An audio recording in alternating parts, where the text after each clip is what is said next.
Hello बच्चों, कैसे हो आप लोग।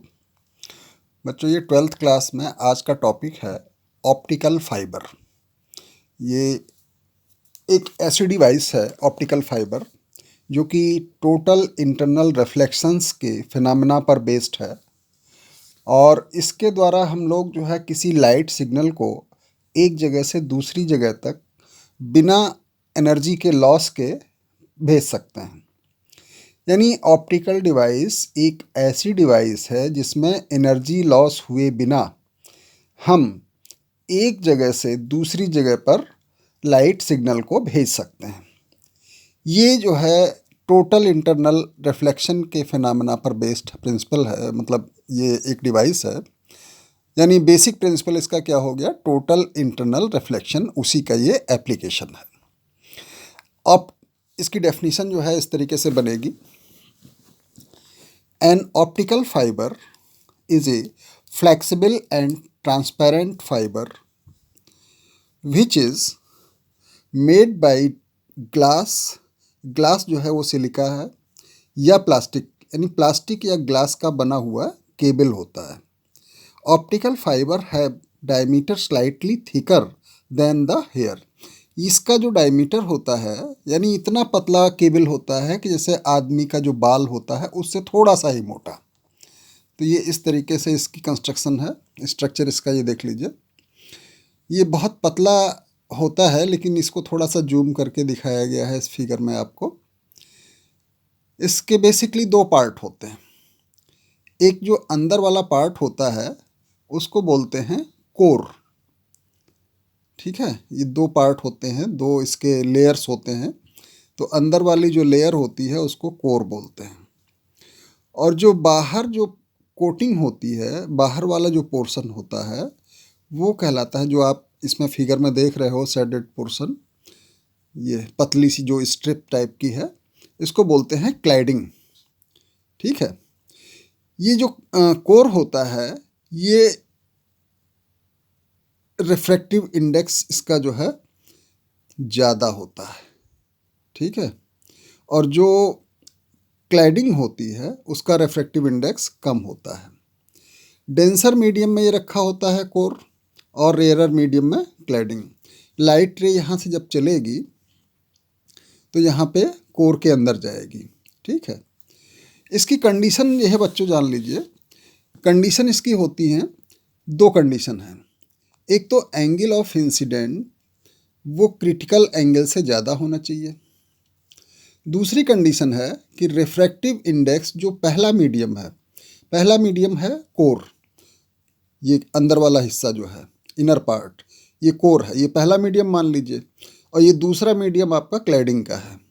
तो इसका अंदर का जो रिफ्रैक्टिव इंडेक्स है वो ज़्यादा होना चाहिए और जो बाहर का रिफ्रैक्टिव इंडेक्स है वो कम होना चाहिए। तो refractive index is great of first medium is greater than refractive index of second medium. तो ये इसकी जो बेसिक कंडीशन होती हैं वो ये होती हैं कि angle of incidence I is greater than critical angle, और तभी ये TIR होगा, यानी टोटल इंटरनल रिफ्लेक्शन होगा। दूसरी कंडीशन है कि जो कोर का रिफ्रैक्टिव इंडेक्स है वो क्लैडिंग के रिफ्रैक्टिव इंडेक्स से ज़्यादा होना चाहिए। ठीक है बच्चों, ये स्ट्रक्चर ज़रा देख लीजिए इसका। ये लाइट रे जो है यहाँ से आई और इस सरफेस पे जब ये टकराएगी तो यहाँ से नॉर्मल खींच दीजिए, यहाँ से ये चली, यहाँ पे पहुँची, इस सरफेस पर यहाँ पे एक नॉर्मल ड्रॉ कर दीजिए। ये जो एंगल, ये डेंसर मीडियम है, बाहर इसके रेयरर मीडियम है। तो जब लाइट रे यहाँ पे गिरेगी तो ये जो नॉर्मल और इस रे के बीच का जो एंगल होगा वो क्रिटिकल एंगल से ज़्यादा होगा, तभी ये लाइट उसी मीडियम में रिफ्लेक्ट करेगी। ठीक है, तो जैसे मान लीजिए इसका एंगल है 42, तो हम ये जो एंगल, ये जो क्रिटिकल एंगल है 42 है। तो अगर हम इसका एंगल ऑफ इंसिडेंट इतना रखेंगे कि वो क्रिटिकल एंगल से ज़्यादा हो, तो ये इसकी सेटिंग ऐसे की जाती है कि वो क्रिटिकल एंगल से ज़्यादा एंगल लिया जाए, तभी ये जो है उसी मीडियम में वापस ये रे लौट आएगी।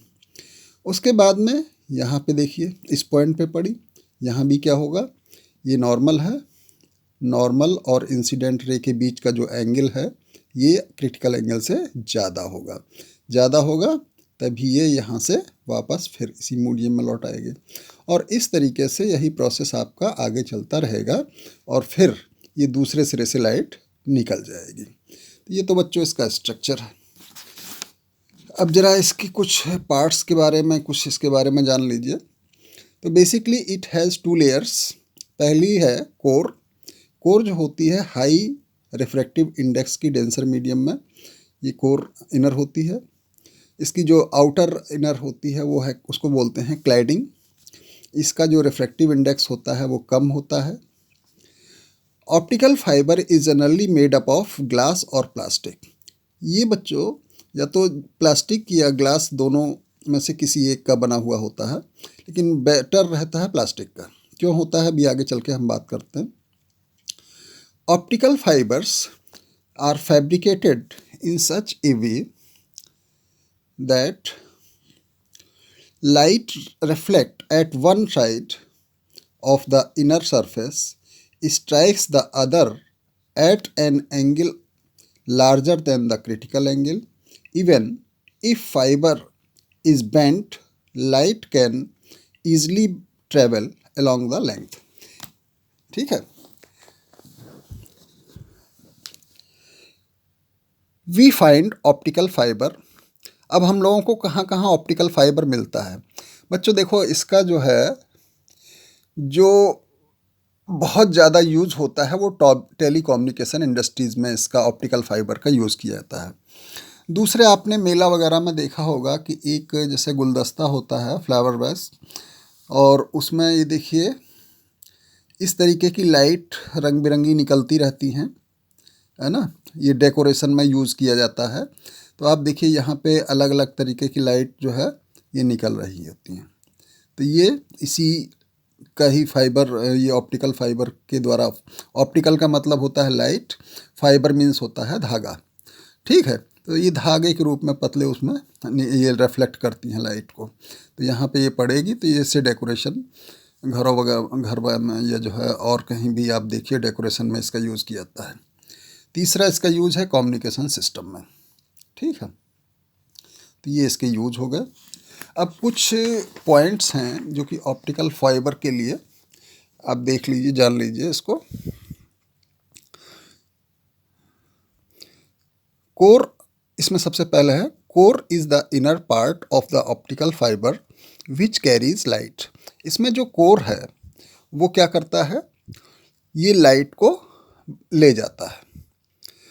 Band width of optical fibre is 900 terahertz. इसकी जो बैंड विड्थ होती है वो 900 टेराहर्ट्ज होती है। ये देखिए THZ का मतलब टेराहर्ट्ज, टेरा का मतलब होता है 10 की पावर 12। ठीक है। सिलिका और multi component glass are used for the fabrication of optical fibres. यानी या तो इसमें सिलिका का यूज़ किया जाता है या मल्टी कंपोनेंट ग्लास जो है इसमें यूज़ किया जाता है generally. Silica has a perfect elasticity. Silica का यूज़ क्यों किया जाता है? क्योंकि परफेक्टली इलास्टिसिटी की क्वालिटी इसमें होती है। So it is used for fabrication. अब इसके बेनिफिट्स क्या होते हैं? पहला बेनिफिट है the data security is excellent, it is cost effective, it would not be affected by interference. Interference ये एक लाइट का फिनोमेना है जो अभी आप आगे चल करके पढ़ोगे। जैसे लाइट की फिनोमेना आपने पढ़ी होगी, रिफ्लेक्शन है, रिफ्रैक्शन है, डिस्पर्सन है, इंटरफ्रेंस है, डिफ्रैक्शन, और ये सब लाइट की फिनोमेना है, पोलराइजेशन। तो उसमें इंटरफ्रेंस क्या होता है वो आप आगे चल करके पढ़ोगे। अब इसके एडवांटेज क्या होते हैं ऑप्टिकल फाइबर के कम्युनिकेशन सिस्टम में? Less signal degradation, thin and non flammable, ये पतला होता है और ज्वलनशील नहीं होता। इकोनॉमिक एंड कॉस्ट इफेक्टिव, सस्ता होता है। लेस पावर कंजप्शन, बिजली की खपत कम होती है। और फ्लेक्सिबल एंड लाइट वेट होता है। जैसे आप लोगों ने देखा होगा कि जो बहुत दूर दूर तक केबल बिछी होती हैं समुद्र के अंदर, या जो हमारे इंटरनेट हैं इसमें ज़मीन के अंदर, तो ये सब जो है ऑप्टिकल फाइबर्स की केबल बिछा दी जाती हैं। ठीक है। ऑप्टिकल फाइबर्स के टाइप क्या होते हैं, किसके ऊपर डिपेंड करते हैं? पहला है रिफ्रैक्टिव इंडेक्स के ऊपर, जैसा कि मैंने आपको बताया था कि जो कोर होता है उसका रिफ्रैक्टिव इंडेक्स ज़्यादा होता है। Material used and mode of propagation of light, तो ये तीन चीज़ों के ऊपर डिपेंड करता है। तो रिफ्रैक्टिव इंडेक्स, दूसरे जिस मटेरियल का बना होता है, और तीसरा है mode of propagation of light. Plastic optical fibres जो होते हैं वो किसके बने होते हैं? Poly methyl methacrylate is used as a core material for the transmission of light. तो ये प्लास्टिक में ये उसमें यूज़ किया जाता है। नाउ ग्लास और प्लास्टिक में क्या जो है वो है अंतर, ये जान लीजिए। जो प्लास्टिक के फाइबर ऑप्टिकल फाइबर्स होते हैं वो चीपर होते हैं, फ्लेक्सिबल होते हैं, और they can withstand more stress, less efficient transmission. और ग्लास के होते हैं, दे आर नॉट चीपर, ये जो है सस्ते नहीं होते, ग्लास के थोड़े महंगे पड़ते हैं, प्लास्टिक के ज़्यादा सस्ते पड़ते हैं। They are not so flexible, ये फ्लेक्सिबल भी नहीं होते, जबकि प्लास्टिक के फ्लेक्सिबल होते हैं। They can not withstand more stress, more effective transmission over large distance. ठीक है। तो ये दोनों डिफरेंस थे। तो कुछ क्वेश्चन जो इसमें से पूछे जाते हैं वो आप इसको देख लीजिएगा।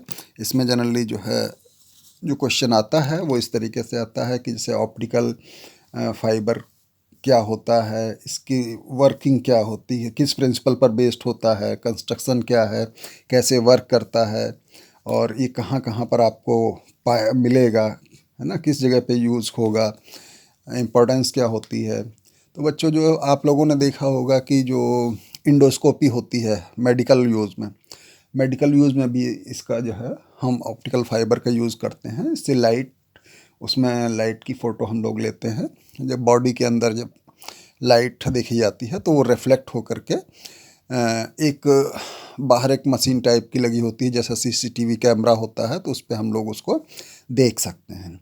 तो ये इंडोस्कोपी में भी काम आता है। ठीक है, मेडिकल यूज़ में। तो इस तरीके से बच्चों ये आपका टॉपिक ख़त्म हो गया। अब जो आपका अगला टॉपिक होगा वो होगा लेंस का। ठीक है, थैंक यू।